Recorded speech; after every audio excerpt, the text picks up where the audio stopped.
Akhirnya saya sekarang sadar. Selama ini apa yang saya jalani ternyata di jalan yang salah. Saya tidak memperoleh apa-apa. Bahkan saya tidak mengenal Tuhan saya. Dan sekarang saya berterima kasih kepada Gus Idris, kepada Umi Liva dan para santri. Astagfirullahaladzim. Tambah. Bakar lagi. Kita bahaya seperti yang kita lama-lama di sini. Kelihatan ikannya, tulisannya.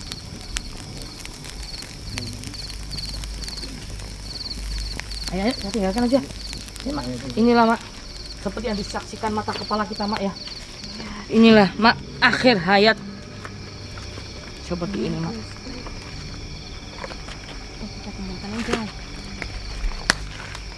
Sudah cukup sahabat ya, beda kurang lebihnya mohon maaf.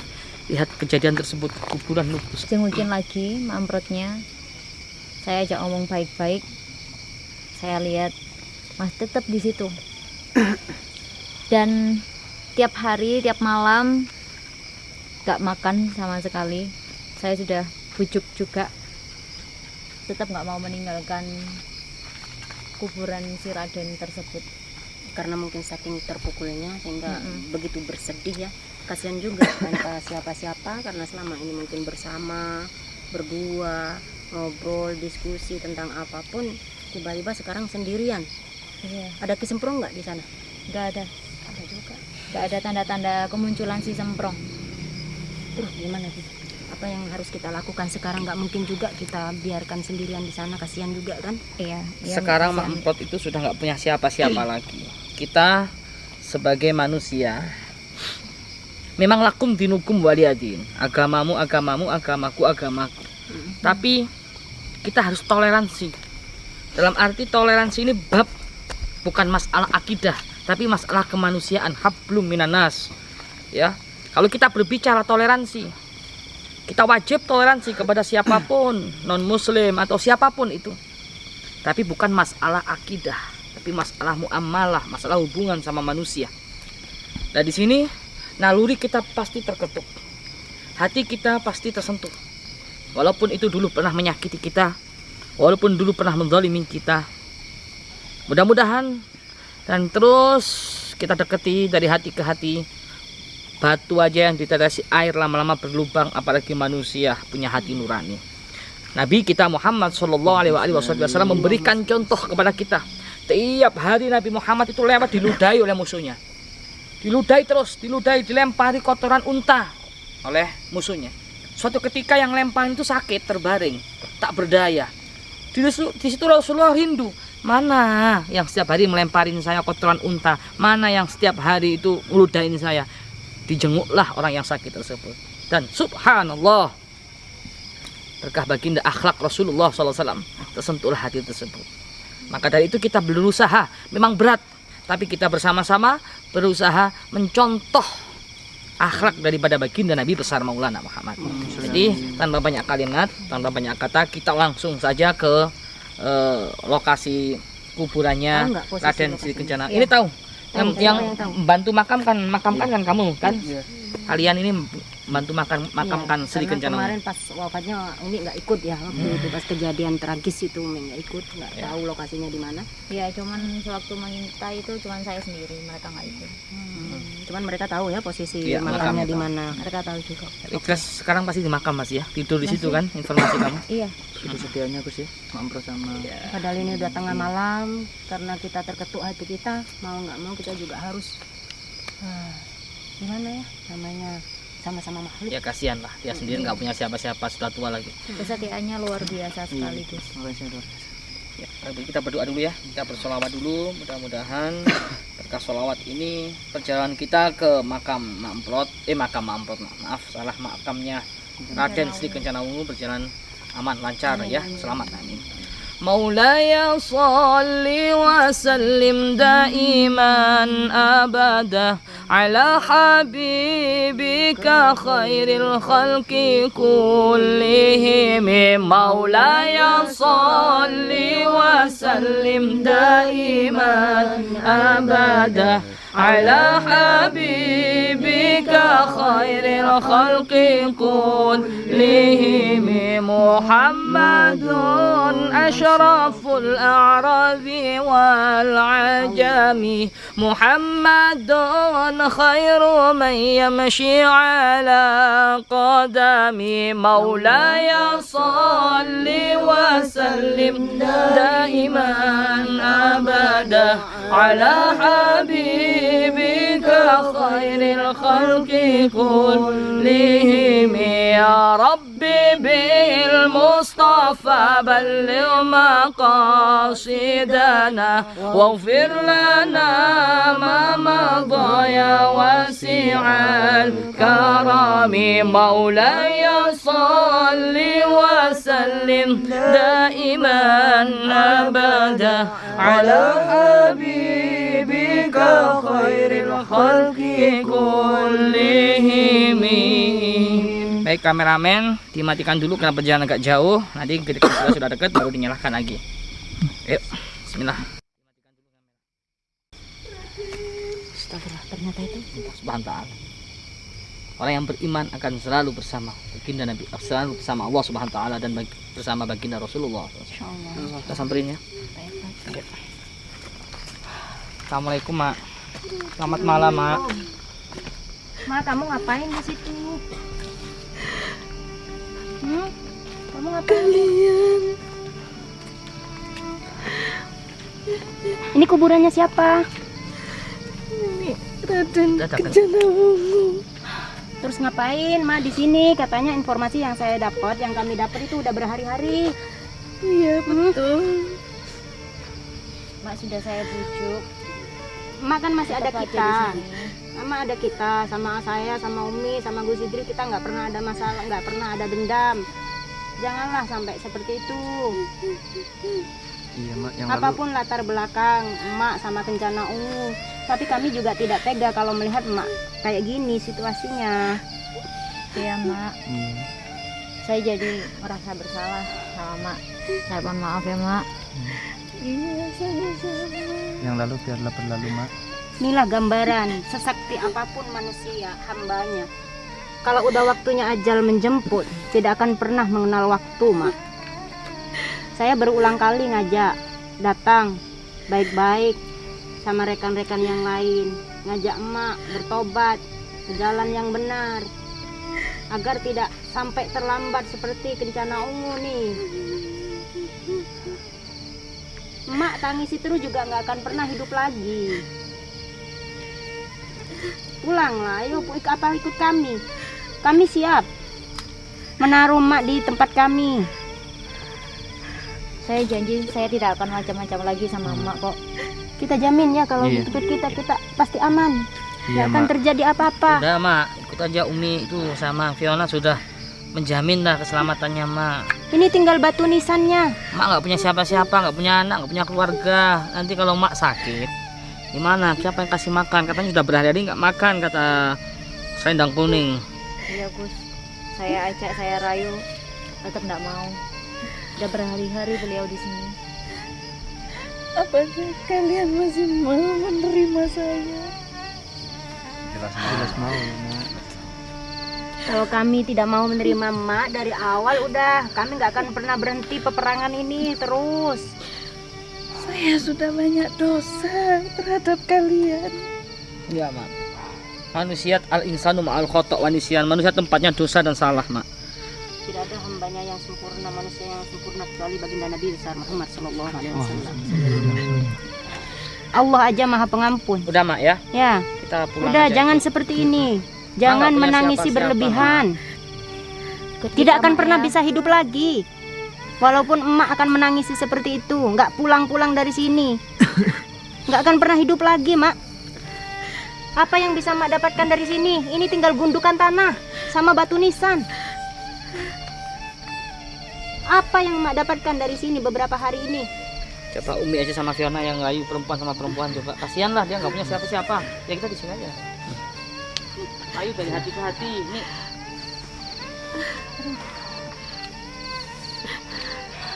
Inilah pelajaran buat kita, Mak. Sesakti apapun, sehebat apapun, kita ini nggak akan pernah kekal abadi di dunia. Umi udah bilang berulang kali, jangan sia-siakan waktu, kesempatan yang ada di saat Tuhan memberikan kesempatan kepada kita. Jangan jadi orang yang jahat. Jangan merugikan orang lain. Jangan menyakiti orang lain. Emak nggak pernah ikut kami, nggak pernah nurut. Saya susah jahat terhadap kalian. Kan saya udah katakan Mak, yang berlalu biarlah berlalu Mak. Itu Mak. Yang kami mau, emak pulang. Udah jangan di sini terus. Emak pulang, nggak akan pernah menghidupkan Ki Kencana Ungu. Mungkin Mak, Apakah emak yakin ini bisa hidup lagi yang tinggal gundukan tanah ini? udah lama. Tak mungkin Mak masih dendam sama saya karena darahnya saya hisap. Tuh, kurang gimana lagi coba? Aku sudah tidak dendam kepadamu, Fiona. Lantas apa lagi Mak yang di sini? Aku banyak dosa kepadamu. Insya Allah Allah Maha Pemaaf. Udah pasti. Nangis Bapak tuh. Baiklah, Sampai kalau matanya kering, begitu kasihan gua. aku akan ikut kalian. Disemprong Mak kemana? harus ikhlaskan ya. Mendampingi mak. Disemprong kemana? Aku tidak tahu keberadaan Semprong. Iya kemana? Kok jadi Kayaknya kabur kayak gini? Aku Apa nggak tidak punya tahu. sedikit pun terketuk hatinya? Kayaknya beneran nggak tahu Dewi. Masya Allah. Setelah membunuh dia pergi begitu saja, dicampakkan begitu saja.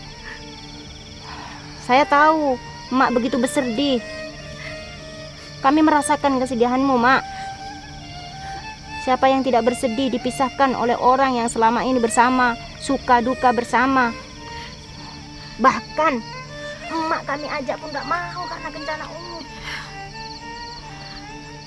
Sekarang aku sadar.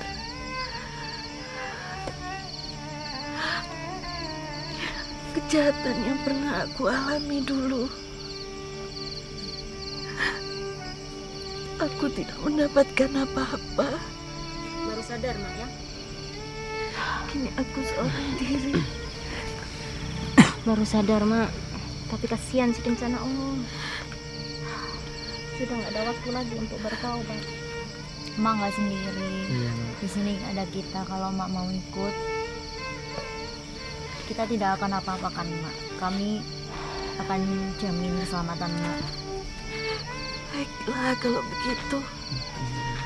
Aku akan ikut kalian. Alhamdulillah. Mak sekarang udah ikhlas. Harus ikhlas Mak. Ya udahlah. Iya. Mari kita tinggalkan. Baiklah kalau begitu. Mak doakan saja Kencana Ungu sesuai dengan keyakinan Mak. Iya, Fiona.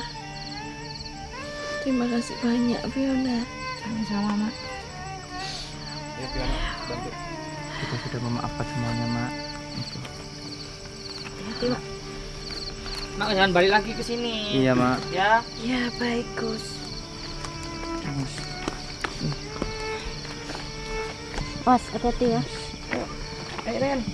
Iya Bos. Hati-hati jalannya. Iya. Alhamdulillah. Alhamdulillah. Awang Mak sekarang sudah Iya. mau ikut kita. Tenang aja Mak. Kita nggak akan apa-apa. Astagfirullah.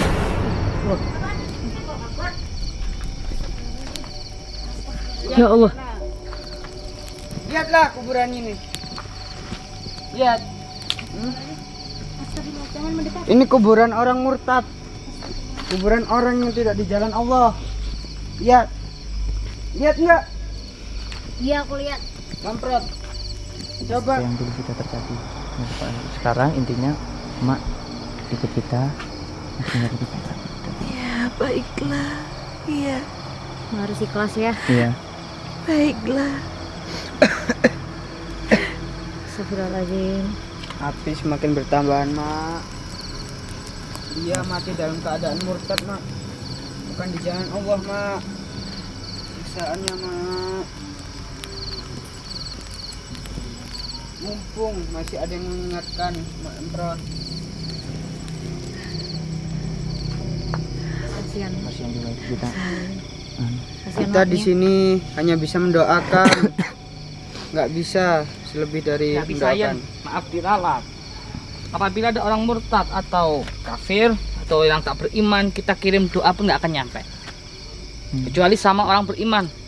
Orang tersebut dulunya pernah 1 kali syahadat aja. Orang tersebut dulunya beriman walaupun berbuat maksiat, itu insya Allah masih bisa. Tapi berhubung ini orang murtad, orang non muslim, maka kita berdoa pun nggak akan nyampe, nggak akan terima. Siapapun itu ya. Siapapun itu. Ingat sahabat, kuburan itu ada 2. Yang pertama raudhah min riyadil jannah, kuburan yang indah, luas, istana yang megah. Di sana banyak para malaikat rahmah siap memberikan apa saja yang dia inginkan. Yang kedua atau ghufrah min ghufratin nirah, seperti yang kita lihat saat ini. Apa ghufrah min ghufratin nirah? Kuburan lobang daripada lobang api neraka. Api menyala. Tidak menutup kemungkinan yang kuburannya lobang daripada lobang api neraka, ghufrah min ghufratin nirah. Tidak bisa kita bayangkan bagaimana panasnya, bagaimana sakitnya, bagaimana pedihnya azab kubur. Di situ kita sendirian, bayangin, gelap gulita, tidak ada teman. Astagfirullah.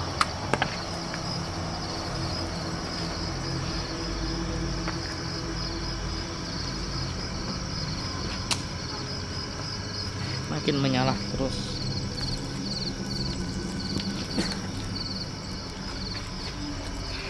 Semoga kita semua terhindar dari siksaan azab kubur. Amin.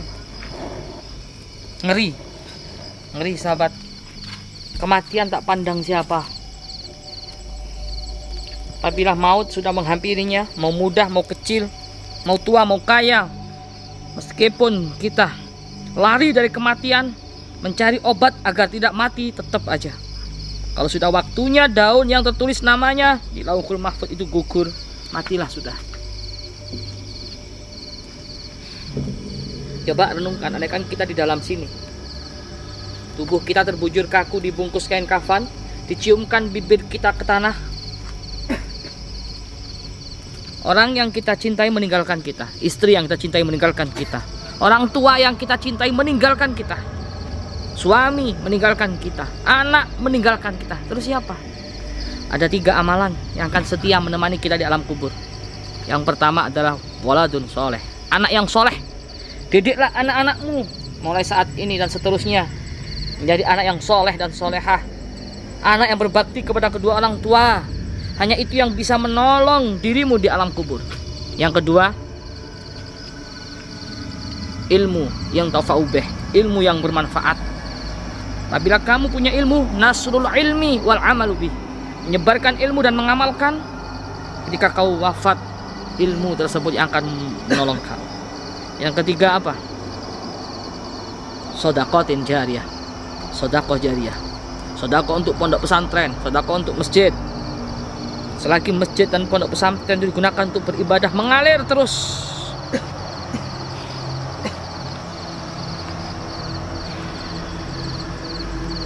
Ini renungan buat kita, sahabat.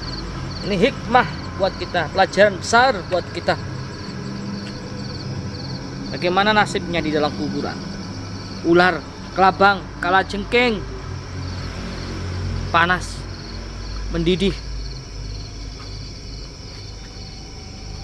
Kita haus diberi makanan yang busuk nanah. Kita lapar diberi bangkai. Makan tuh bangkai. Apabila yang suka ghibah, suka nyinyir, ya, makan bangkai-bangkai.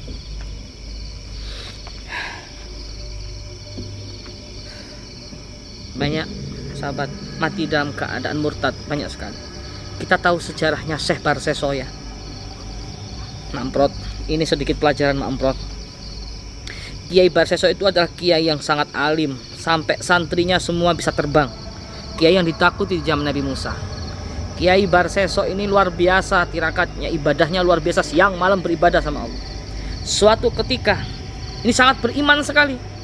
Suatu ketika iblis datang. Ini ada hamba yang luar biasa. Datanglah iblis di teras masjid. Dia ibadah siang malam, nggak makan, nggak minum. Yai Barseso terkejut, siapa di teras masjid ini? Akhirnya didekati. Assalamualaikum. Waalaikumsalam. Saya aja nggak kuat sampai berhari nggak makan, nggak minum. Walaupun saya ahli sujud, ahli ibadah sama Allah. Tapi siapakah engkau, wahai orang soleh? Saya pengen seperti engkau. Apa kata iblis tersebut yang menyerupai orang yang ibadah siang malam nggak makan, nggak minum? Namanya iblis, nggak makan, nggak minum, ya kuat ya. Kemudian, kalau kamu pengen seperti saya gampang, kamu harus melakukan maksiat. Naudzubillah min dzalik. Apa yang saya lakukan? Saya nggak berani maksiat, kata Yai Barseso. Kamu harus membunuh. Nggak berani. Bunuh itu dosa besar. Kalau begitu kamu berzina. Nggak berani. Zina itu dosa besar. Akhirnya apa? Ya udah minum khamr, dosanya kecil. Dipaksa terus, akhirnya mau. Tujuannya apa? Agar bisa beribadah beneran, katanya. Minta ampun beneran, katanya. Iblis kan pinter sekali ya. Akhirnya minum khamr. Sudah minum khamr apa sahabat? Akal, pikiran hilang. Maka hindari minuman-minuman keras. Ini membuat akal dan pikiran kita hilang, sehingga kita bisa melakukan apapun di luar pemikiran intelektual manusia.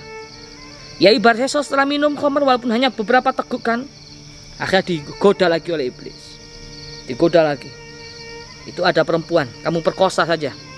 Diperkosalah perempuan tersebut. Karena akalnya hilang.